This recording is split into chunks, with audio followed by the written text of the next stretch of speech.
So Darryl, tell us your story. I used to work in aluminium foundries for 15 years, and the first day I ever worked in the aluminium foundry as a die caster, I was told to be careful with using sodium fluoride, and because it was poisonous. And at that time we had fluoride in the water here in South Australia, and it was exactly the same year we had the fluoride in the water, and I started working in the foundry. And I worked in foundries for 15 years, and when my leading hand said that fluoride's poisonous, I thought, if it's that poisonous, why are we drinking it? And if it's that poisonous, why are we using it? And I was only about 3 months to 4 months out of the fourth year of high school, so it was my first job, and I just got on with it and worked with it for 15 years. And my elbow, if you can see, my elbow is pretty big. What's that from? The sodium fluoride. And my wrist as well, bone compared with the other wrist bone, and my other elbow, if you want to compare them. So did that come up overnight, or did it take some time, or? I started working with fluoride when I was 17, and it was about 25, 26 when I really noticed my elbow, and I thought, what the heck, where did that come from? And I never found out until this year, and researched fluoride myself, and that's what fluoride does to your bones. Just calcifies everything. Tell me about what you've been doing in terms of research. As much as possible, because my children have been affected as well. How have they been affected? My daughter's been diagnosed, the same as me, with chronic fatigue syndrome, and my son's had, he's got dental fluorosis, gut problems as well, along with 2 broken arms, tendonitis in his right leg, as I said, the dental fluorosis, no adult teeth in his bottom jaw at the front, still got his baby teeth, and he's 23, so there's no adult teeth to come through. Why do you think that is? Well, I'm not an expert, but it doesn't look good for fluoride to me. So what do you do to avoid fluoride? I've got a reverse osmosis system under my sink in my house, and I drink and cook with it, and try and stay away from fluoride as much as possible. Plus I have magnesium and calcium supplements, vitamin D, vitamin B and vitamin E. And how do you avoid, do you bath or shower in fluoridated water? At the moment I have been, but I've got purchased a camping shower, and hopefully we'll be using that with rainwater in the next few weeks when the sun comes out, when my mind works properly to be able to use it, figure out how to use it. So what have you done to chase up authorities about this issue? Oh, the usual, the health department, the Minister for Health, doctors, professors in the health department, and it's just a complete waste of time because they've got their own agenda, and they have no qualms of what they're doing. What would you like to say to all these people? You've obviously dealt with quite a bit of suffering, and your family, you're watching your family suffer. What would you like to actually say to these people who are fluoridating? Grow up. And what about the actual places where, like the water purification, they call them water treatment plants? What needs to happen to these places? Just get rid of them, turn the tap off, and we'll live happily ever after. What sort of resources have you used in your learning? Obviously, you've used the internet. Mm-hmm. What are some of the best places that you've utilised in your learning? Peer-reviewed papers, real peer-reviewed papers, not reviews of peer-reviewed papers. And any films that have note? Oh yes, Firewater film. Excellent references in that.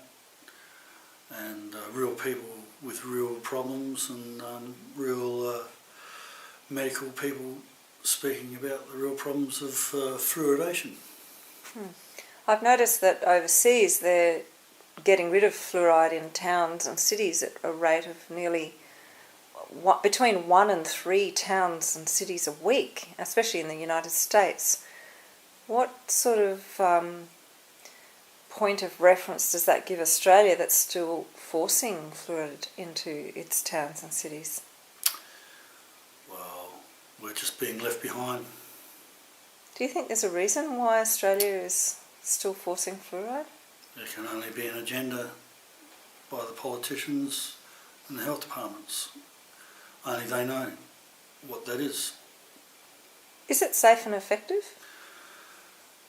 If it's safe and effective, I wouldn't be here. What about legislation that covers governments? Yeah, if it's that safe and effective, why is there legislation all around Australia to protect them from litigation?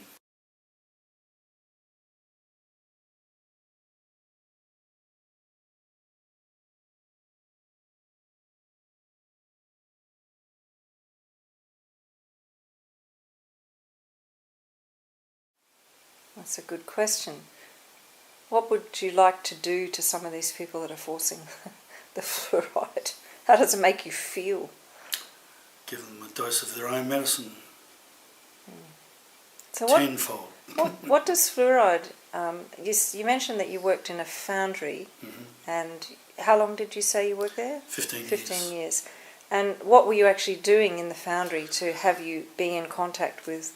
Well, I was spraying the dyes with the fluoride to help treat the aluminium so that it flows better and compacts the aluminium and stops it from being, how can I put it, brittle, and that's in the process of die casting of aluminium components like mag wheels and motor car components. So what, you're breathing in the fluid, or Yes. are you having it contact with your skin? Both. You spray the dye with the sodium fluoride plus protective coating on the machine itself, because otherwise the aluminium would eat through the dye as well, and it helps actually to the spray helps the component come out of the dye easily. Otherwise it'd be stuck there. You were mentioning before that you've chased down various authorities. What's the kinds of responses that you receive? Obviously you've had different authorities that you've approached. Have you emailed, or have you phoned, or have you gone in person? What are the sort of ways you've tried to contact these people? I've emailed, phoned, spoken over the phone, and it's just handball after handball, plus more or less laughing at my face, more or less. You mentioned earlier in the evening you were relaying a story about you went into a water board and asked a lady over the counter. Would you like to just share that story? I actually rang him up and spoke to SA Water about the price of water fluoridation in South Australia, and they didn't have the information there at the moment, so they were going to email me about it. And then I said I'd been poisoned by it, and the fellow at the other end of the phone asked me, really nice guy, said, would you like to speak to someone in the lab?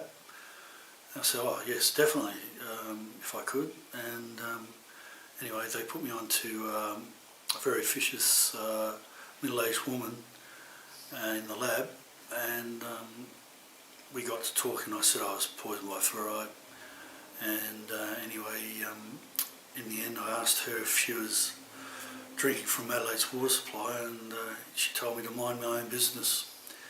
And I promptly replied, that's exactly the answer I needed, and thank you very much. So surely if there was something to hide, that would be the response you would receive. But if there was nothing to hide, she'd say, yeah, I love our water. Exactly. Seems a common response to something you enjoy drinking. Mm-hmm. Nearly fell off my chair when she said that. How long have you been fighting this?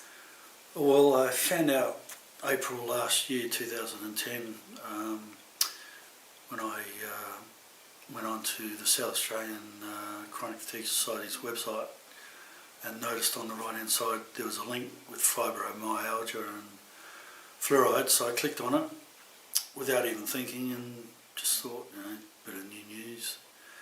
And then it hit me that I used it for 15 years.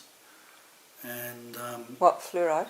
used the fluoride for 15 years, sodium fluoride, and went on with the research from there and found out all the symptoms. The chronic fatigue syndrome symptoms are exactly the same as the chronic fluoride toxicity syndrome, and I have that.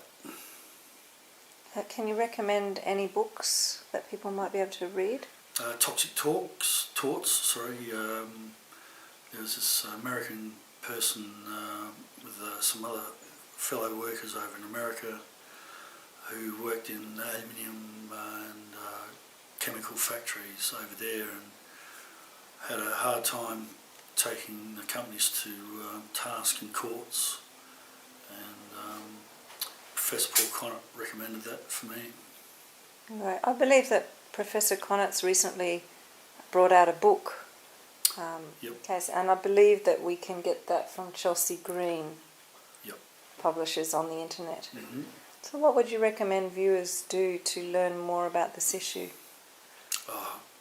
Start looking, researching, and listen to the real facts, or look at the real facts, not politicians and the health department and dental associations. Why wouldn't they go to dental associations? Surely the dentists know the most about fluoride. 90% don't even know it's hydrofluorosilicic acid. They still think it's calcium fluoride, and they still think any fluoride's safe and effective, and they without any research. So what about fluoride? Is there a difference between toothpaste that we put on topically and water fluoridation that we ingest, or any other forms of food that may have been in contact with fluorides, or say sulfuryl fluoride or things like that? Is there a difference in the effect of topical and ingested? I say topical is the best, but I don't recommend any. And why is that? It's poison.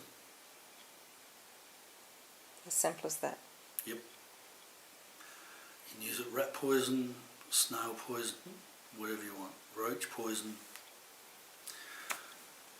It's an S7, I believe. Yep. S7. S7 poison. Poison. Yep. Look it up on your friendly material safety data sheet. Right. Hydrofluorosilicic acid. Do you find it difficult to avoid fluoridated products? Yes.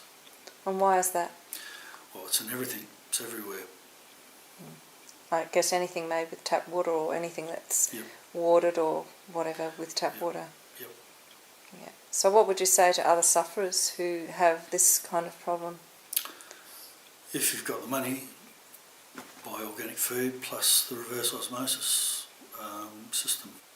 I drank from that from April to about this time last year.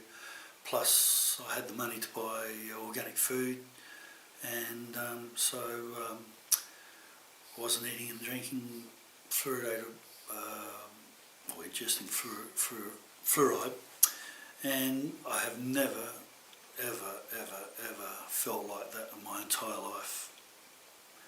My mind was clear, I was ready to jog, I was 55 years old, and I was ready to go back to work. So it's been of benefit to avoid anything to do with fluoridated products? Yes, definitely.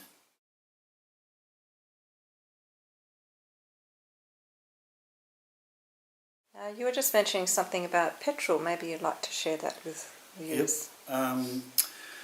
The lead was taken out of the petrol because it's toxic, and putting a lot of lead in the blood of children, and then they put they replaced the lead with fluoride, hydrogen fluoride. And up in Queensland, a year or so ago, they had a fluoride spill or accident, and it was never been put in the mainstream media on purpose. I accidentally found it on the web, and this was in Queensland, the Caltex refinery, and there was a few people taken away and put in hospital. And this is the usual story, that anything like this happens, the mainstream media don't want to know about it. Why do you think that is, if it's so toxic? If they're prepared to take it out of petrol but then replace it, if they're prepared to take lead out of petrol but then replace it with fluoride, why wouldn't that be a story that's worthy of telling by mainstream media? Well, all I can say is there's a big cover-up. Massive. And who do you think is pulling the strings of the cover-up? I mean, obviously people are going to ask why would they, if it's poison, why would they put fluoride in the water? Well, there's an agenda by the politicians, the health department, and someone's pulling the strings somewhere. So just, if you could just show the audience your elbow again. Does that hurt? No. Doesn't hurt. Is it uncomfortable? No. So it doesn't give you any distress at all? No. Is there any other...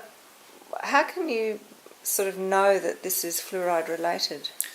Well, in India there's pictures or on the net, you can Google it. They've got calcium fluoride over there in the natural water supply, and you can see photos of Indians, children, men, women, with bone deformities like mine in their legs and their hands, and sometimes you can x-ray your forearm, and you can see the extra bones growing in between where your muscles go, and that's a sure sign of skeletal fluorosis. I believe there's a world authority who knows a lot about the naturally occurring calcium fluoride. What's that person's name? I think you're asking about Professor A.K. Sushila. Mm-hmm. So people could Google her work? Yep, fluoride and fluorosis, and you'll get her website. So Dr. A.K. Sushila and fluorosis. Yep. Oh, fluoride and fluorosis, that's the name of her website. So Gary Ablett, bloody tank. Yeah, bloody oath, freaking mate. tank. Oh, fluoride, okay. I'm here with Darryl Turner. He's an independent fluoride researcher. And I'd just like to ask a question, Darryl, about the chemicals in firewater. The film Anne Bressington brings up the point where, you know, we're constantly telling people it's a toxic waste, and they just don't get it. And I was just wondering, now that we all know it's a toxic waste, and you only have to go to the Department of Health's own documents to see that it's hydrofluoric acid and sodium silicate fluoride, etc., that's going into the water. I was just wondering, how do you broach that with people when you approach them about the chemicals? How do you pitch that to them? Well, I say, do you know what really is the fluoride that's in the water? And they really don't know. And when I say hydrofluorosilicic acid, they've just got no idea what you're talking about. Mm-hmm. And if you want to know about that fluoride spill, the tanker in Illinois, there's a news item on YouTube from Illinois about fluoride spill that's eating the driveway, cement driveway of the water treatment plant. and there's a hazmat team cleaning it up. And when you say that, you get their attention a little bit more further. Yeah. So when you get into things like, say, material safety data sheets, S7, and standard uniform scheduling of drugs and poisons, and a lot of people don't know what that really means. S7 poisons, the most dangerous schedule. How do you go about the technicalities of getting people to read material safety data sheets and understand the context of how dangerous these chemicals are? Or if I'm lucky, I might have one in my hand and show it to them and put it right in their hands, and then they can see it for themselves. And I've had the opportunity of putting it in the back seat of my car, and I've gone back to them and shown them the material safety data sheet and left it with them, and they've gone away and hopefully learnt something. So do you ever get follow-up emails from these people? I mainly give it to them in the shopping centre, and I see them again, bump into them, and even shop owners and stuff like that. So what would you recommend to all the other fluoride fighters out there, how to cover that question about the chemicals? What do you recommend? Videos or data sheets? What's the best? Google it, do everything you can to find out about it. And it's not rocket science, and if I can do it, anybody else can. Can you just recommend some material safety data sheets for viewers?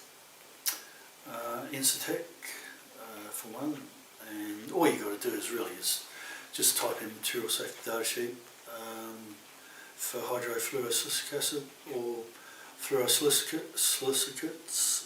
I think it's what you call sodium silica fluoride. Yeah, silica fluorides. There's a few synonyms for it, I think. And you'll find out not a problem for yourself. There you go. Darryl Turner.